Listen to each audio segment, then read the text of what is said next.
Hello, I'm Rob Coston from Nautilus International, the trade union for maritime professionals.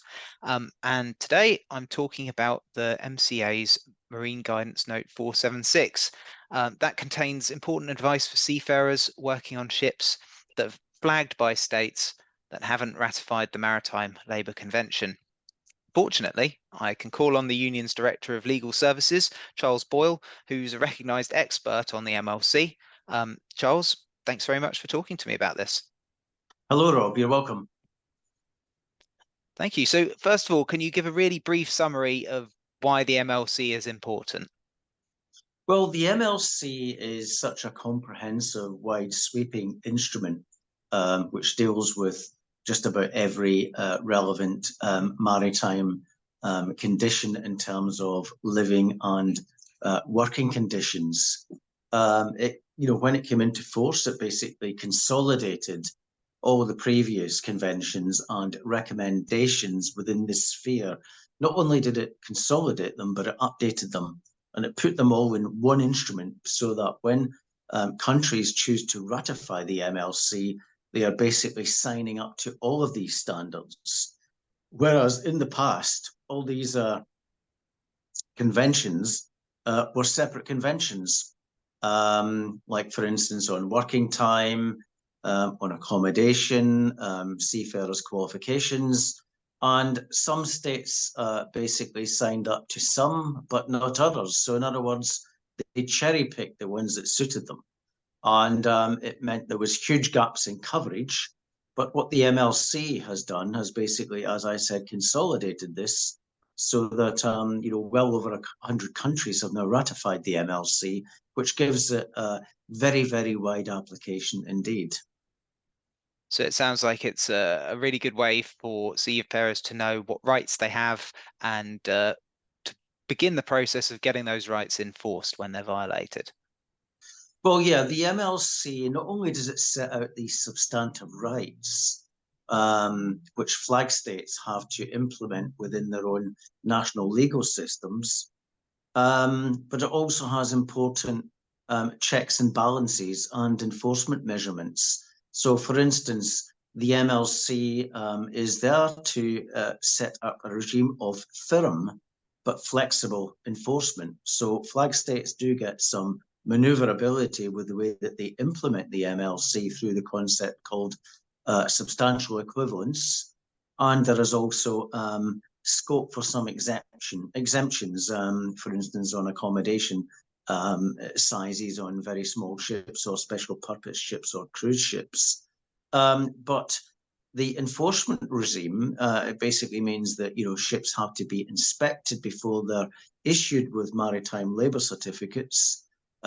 These have to be issued at least every 5 years. There has to be an intermediate inspection between years 2 and 3. Ships are subject to rigorous port state control inspections when they go into port and perhaps a significant complaint has been made about them. And one of the things that gives the MLC extra reach, and this is particularly relevant in the context of this topic we're speaking about relating to non-MLC ships, is that ratifying states are allowed to inspect visiting ships from non-ratifying states under the same MLC conditions. So even if a ship thinks it's escaping MLC conditions by saying ratifying with a by registering with a non-ratifying country, like for instance Turkey, then that ship will still be subject to MLC standards inspections when it visits most of the other ports. For instance, in Europe, all the countries have ratified it, Australia's ratified it, etc. So in some way, it gives the MLC that extra reach and clamps down on any gaps and avoidance tactics that ship owners might think they can do by registering in other countries. The same also when it comes to recruiting seafarers. For instance, if a ship is going to recruit seafarers from an agency that's based in a non-ratifying country, the ship owner is obliged under its own flag state laws to make sure that those recruitment companies in non-ratifying states basically adhere as far as possible to MLC recruitment standards as set out in Regulation 1.4 of the MLC. Thank you. So that's really interesting, and you know, I have a follow-up question to that. First of all, just to go back to MGN 476. So this has been issued by the MCA. Why does the MCA issue guidance notes like this relating to the MLC? Well, the MLC actually, strangely enough, makes it a requirement for flag states to warn seafarers of the disadvantages when signing up with a ship that's not registered with a ratifying country. So the MCA in doing this are simply carrying out yet another obligation under the MLC itself. Why has this come up now as a topic? Well, the MCA have been reviewing it recently. I mean, I'm on the tripartite working group that of the UK's MCA that talks about policy and legal implementation of its MLC obligations. So I think the MLC has been through some stress tests recently, particularly through the pandemic, and I think this is a good time to remind seafarers of the important benefits on signing up with an MLC ship. For instance, during the pandemic, many seafarers couldn't reach their ships to relieve other seafarers, nor could those other seafarers be repatriated because of various lockdowns. Now, if a seafarer is stuck in a foreign country due to travel restrictions, then if they're not covered by the MLC, then technically speaking, those seafarers could be liable for paying their own costs for accommodation, etc. But the MLC protects seafarers in terms of repatriation rights, which are really important, you know, should a pandemic arise again.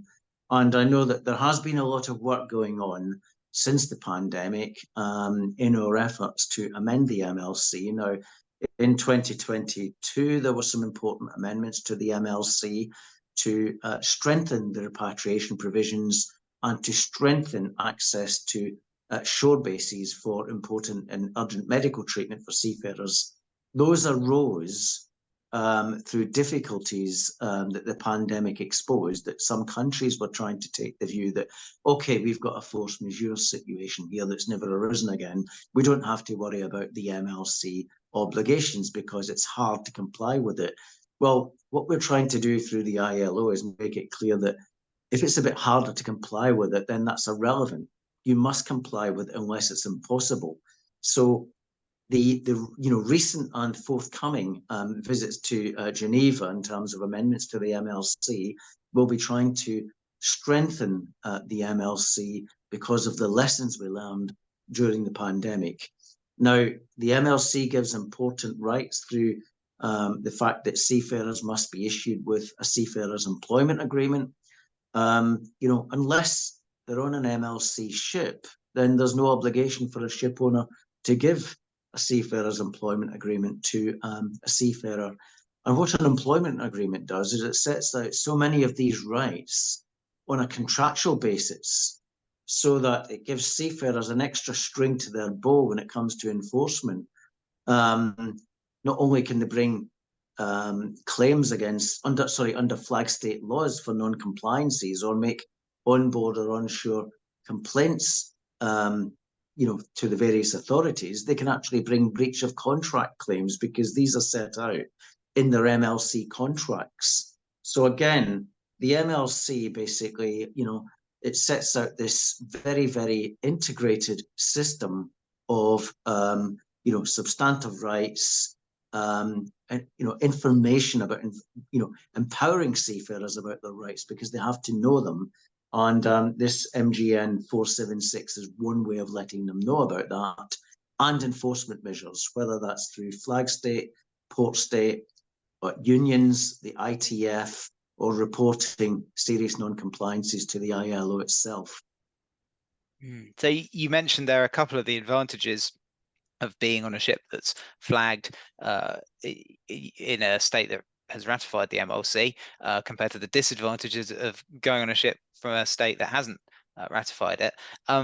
the meat of MGN 476 is just going through some of those advantages. So perhaps you could just take us through some of those now and get into it. Yeah, well, I have a copy in front of me just for accurate reference. I mean, it starts off by talking about the MLC, the protections it provides for seafarers. It talks about the fact that the MLC clearly sets out the responsibilities of ship owners to their seafarers. It talks about the documentation that's required. It requires flag states to carry out a maritime labour inspection on their ships. These are all very, very fundamental but important basic provisions that make a difference in themselves. And then the major points that the MGN talks about, what must flag states warn seafarers about are the fact of the recruitment and placement provisions within the MLC. So, for instance, a recruitment and placement firm is required to hold basically some sort of security to make sure that seafarers can't be stranded in a foreign port, and that you must ensure that the ship owner has got the means to repatriate seafarers. Recruitment and placement services are so important as well because they're often the employer of the seafarer rather than the ship owner. And it's important that the staff who work for these organizations, know quite a lot about the industry because they're responsible for issuing contracts, etc.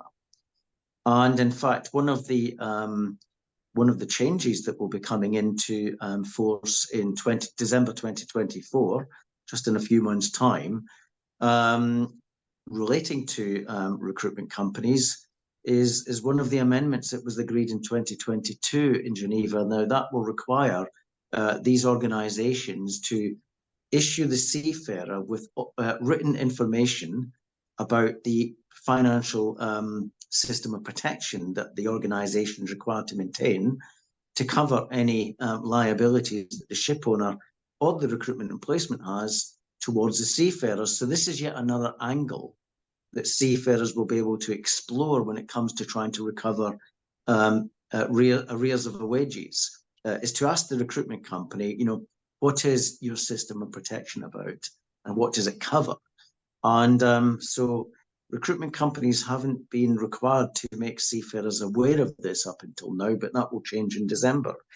So the MGN also talks about the importance of an issue with the seafarer's employment agreement, the wages provisions, the hours of work, repatriation rights, compensation in the event of injury or loss of employment arising out from the loss or foundering of the ship, talks about the rights under crew accommodation, food and drink, and remember that water must be free from December this year. That's another change to the MLC. And talks about medical care, ship owners' liability for sickness or death, and the enforcement documents like the Declaration of Maritime Labour Compliance. Now, if ever a seafarer wants to find out how the flag state applicable to their ship, what they require in terms of implementation of the MLC, then the seafarer should ask for a copy of the Declaration of Maritime Labour Convention, Part 1. That sets out the flag state's requirements. And they should also ask for Part 2, which the ship owner is required to submit to the flag state, and that sets out how the ship owner intends to meet those requirements. So that's a good document for giving a more specific flag state, specific or concentric view of the MLC, rather than relying on the MLC itself. Let's see how the flag state implements it. As I stated, the MLC does allow for some flexibilities. Has this flag state taken any flexibilities? Well, have a look in the Declaration of Maritime Labour Compliance. And the MGN also talks about seafarers' complaints, abandonment issues, and one of the other important amendments which came into force in 2020. Now, this was an amendment agreed in 2018, where the MLC was amended to make it clear that seafarers' employment agreements cannot be terminated if seafarers are held in confinement as a result of armed robbery or piracy. And not only that, they must be paid during such a period. So you can see that the MLC is becoming much more comprehensive. And with the work that we're doing in Geneva, Nautilus is very much involved in pushing for the next amendments to the MLC. It's becoming ever more important. Once the lessons have been learned, from shortcomings in the past, and it's becoming a much more of a living document as it responds to one crisis to another and is amended accordingly if any lacunas are found. Yeah, I was going to say it's really clear to me that being on one of these ships is more important than ever, because the MLC is now covering everything from what happens in the worst possible situation where you're taken hostage, all the way through to the very basics of your working and living conditions, like do you have adequate fresh water and food on board? What are your living conditions like in terms of heating and ventilation? So yeah, this is a really important issue. The last thing I wanted to mention is that, of course, there's, I believe, 104 countries that have ratified it, but there are still lots of countries that haven't, and some of them are quite surprising. People might be surprised to find out, for example, the United States hasn't ratified this convention. So I suppose it's well worth checking to make sure when you're taking employment that the vessel is flagged in a country that's ratified it. Yes, absolutely. I mean, there's a quick way of doing that. Seafarers can Google MLC ratifications ILO database, and that will take them straight to the page. It will tell them when it came into force for a particular flag state. If it's not on there at all, of course, then that alarm bells ring. My advice would be not to take up employment on a non-MLC ship. But where they have ratified it, it will give the relevant dates. But not only that, it will also inform seafarers of the aspects of social security that will apply to them, because under the MLC, flag states as a minimum must select 3 out of 9 areas of social security to apply to seafarers, and that will inform seafarers on that database which ones are applicable. Now, some countries have applied 8 or 9, which is great. Some countries have just gone for the minimum of 3, for instance. So social security is a very important issue for seafarers, especially as they are going in and out of so many jurisdictions. They're connected with so many jurisdictions. Sometimes it can even be confusing as to whether they're liable to pay any tax or social security contributions to any particular country. But of course, in future, when they get nearer retirement, then it's really, really important that they know that they've paid, the equivalent of national insurance to the relevant country, so that their retirement's protected. Yeah, that's a really good point, and something that our branch in Switzerland has been informing members of recently, to check whether they've been paying their contributions, or whether they have paid in the past and are now able to claim things like pension in Switzerland, even if they're resident abroad. So yeah, really important issue there too. Yeah, absolutely, Rob. Yeah. Yeah, thank you. Well, thank you very much for that update, Charles. What I'm going to do is drop a link to the MGN so that everybody can have a look at it in the text of this video. And once again, Charles, thank you very much, and talk to you soon, I Yeah, hope. and just to assure our members that lots of work's going on to put forward some important amendments for next year's special tripartite committee in Geneva in April next year. Thank you.